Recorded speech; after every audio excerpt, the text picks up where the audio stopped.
Muy buenos días. Buenos días. Bienvenidos y bienvenidas a este espacio, una vez más. Un espacio de diálogo que hoy lo vamos a llamar Conversatorio de Pedagogías Críticas en 2025. Ujú. Hoy más que nunca la educación enfrenta desafíos que nos obligan a pensarla desde nuevas perspectivas. La irrupción de las tecnologías, la persistencia de las desigualdades sociales y la necesidad de una escuela que sea escenario de encuentro y no de exclusión. Las pedagogías críticas, inspiradas por pensadores como la Escuela de Frankfurt, Paulo Freire y Henry Giroux. Se los presento. Uso. Nos recuerda que la educación no es neutral. Puede ser un instrumento de dominación o una herramienta de liberación.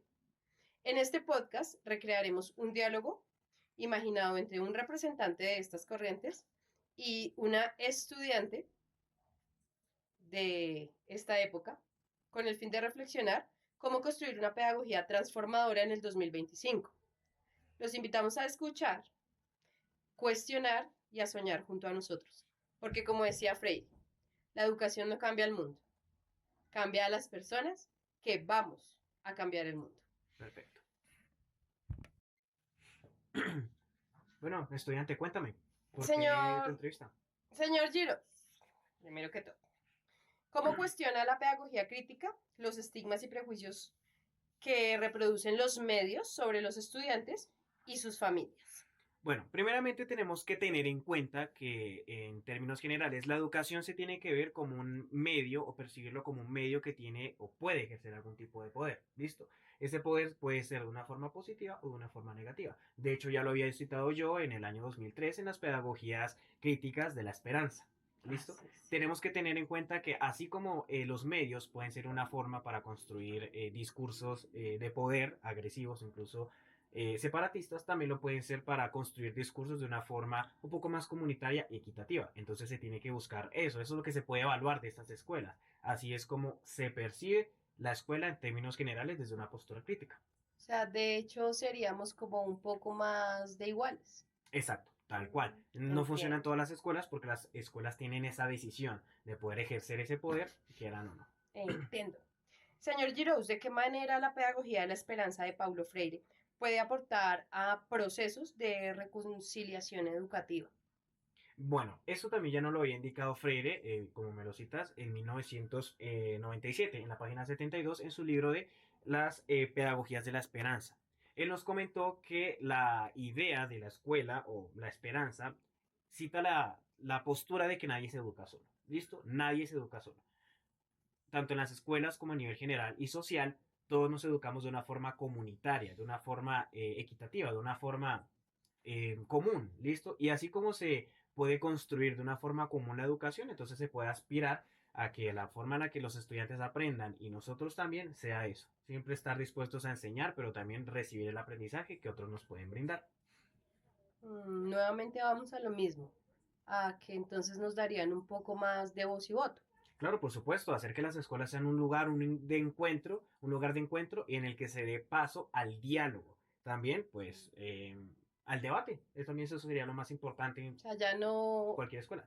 se podría hablar de dejar de ejercer presión sobre nosotros Claro, para por supuesto. obtener Sí, sí, resultados. claro, por supuesto. Digamos, como lo dije anteriormente, así como las escuelas pueden ejercer cierto poder sobre los estudiantes, nosotros también podemos dar ese brazo a torcer, por así decirlo, para que ellos también nos proporcionen sus posturas. Eso hace que la educación sea mucho más significativa y mutua para ambos, tanto para profesores como para estudiantes. Wow, o sea, así pensarán todos.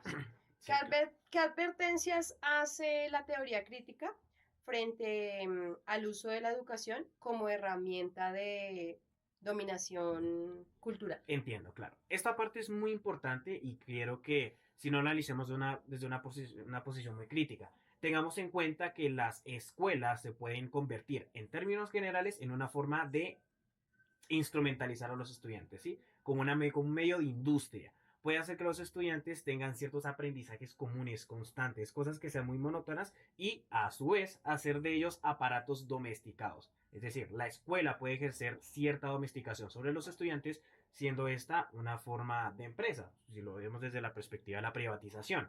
Entonces, así es como la crítica que nosotros hacemos es para deconstruir esos medios, no para formar trabajadores, para formar empresarios o para formar a una persona que cumple un rol específico en la sociedad, sino que en efecto sea una persona que tenga una construcción humanitaria, personal. Humanitario.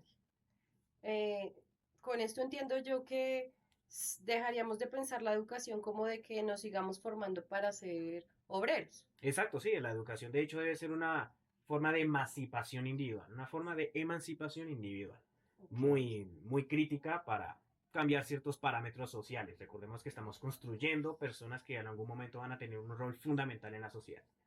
claro que sí. Bueno, y para finalizar las preguntas, pues porque ahorita lo quiero escuchar.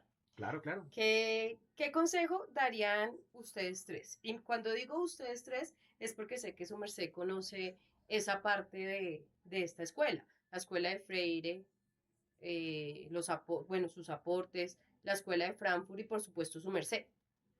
¿Qué consejo nos daría para que la escuela sea un lugar de encuentro y no de lo que llaman justicia social?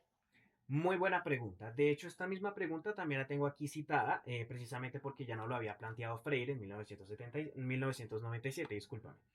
Enseñar exige respeto a los saberes de los educandos. Es decir, ¿qué haríamos nosotros? Darle voz a los estudiantes, darle la oportunidad de que escuchen, no solo de que escuchen, perdón, sino darles la oportunidad de tener una participación social mucho más directa en la educación, en ciertos modelos que ellos quieren cambiar, que ellos puedan ser escuchados. Es lo principal que tenemos que priorizar en una educación que sea crítica y esperanzadora, que los estudiantes puedan ser escuchados. Volvemos al principio, al principio de esta conversación, que busca esa como igualdad, esa Ese equidad, respeto, ese claro. respeto, ese valor, pero bueno, yo desde mi posición observo Ujú. que eso se ha perdido bastante.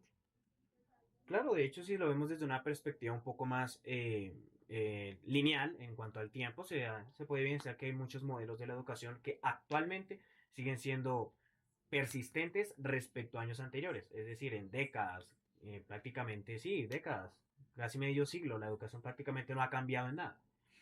¿Cómo percibe su merced eh, la inteligencia artificial frente a la educación del 2025? Claro, bueno, esta parte En adelante, también, ¿no? esta parte también me parece importante porque esa respuesta también la tienen que encontrar los propios estudiantes. Ahí es a lo que llegó anteriormente, darle voz a ellos. Sí, recordemos que el estudiante, el docente, mejor dicho, no tiene que ser alguien, un emisor, simplemente alguien que dé instrucciones. Debe ser un transmisor.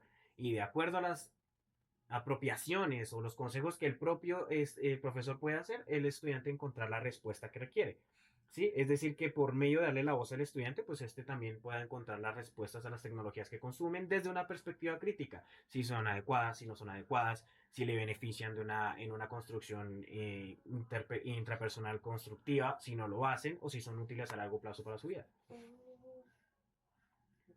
Perfecto. Bueno, ya para cerrar, también tengo una pregunta para ti, porque eres la invitada de honor. Gracias. Y para cerrar, te dejo esa pregunta general. ¿Cómo lograr que en el 2025 la pedagogía crítica no solo sea una teoría, sino que a su vez sea una práctica cotidiana en las aulas? Puede sonar repetitivo, señor Giros. Ay, le Claro. recuerdo que el invitado es usted. Ah, sí, sí. Sí, sí, sí. Gracias, gracias. Eh, yo creo que en el momento que a nosotros se nos dé voz, pero no esa voz para seguir participando de la rebeldía, Ujú, sino claro. esa voz para que podamos construir paz, respeto y de la misma forma como ustedes lo proponen, pues esperanza. Pero lo más importante es que se deje de trabajar bajo presión Sí, y de verdad se empiece a aplicar, que esta teoría sea aplicada, claro, claro, sí. Y pues que como deje lo de ser mencioné. teoría, que Sí, se claro. vuelva práctica. Por supuesto, y como lo mencioné antes, la educación en sí misma hay que recordar que es un acto político, un acto político. Eso es fundamental, porque así como es un acto político, puede servir para dos cosas, para construir o también para transformar. Y busquemos que eso, que los estudiantes y los profesores puedan transformar. Eso es lo que queremos. Bien, muchísimas gracias por venir, no le quito más tiempo. Sé que tiene muchas cosas que hacer. Dale. Bye bye, hasta una próxima emisión. Muchas gracias.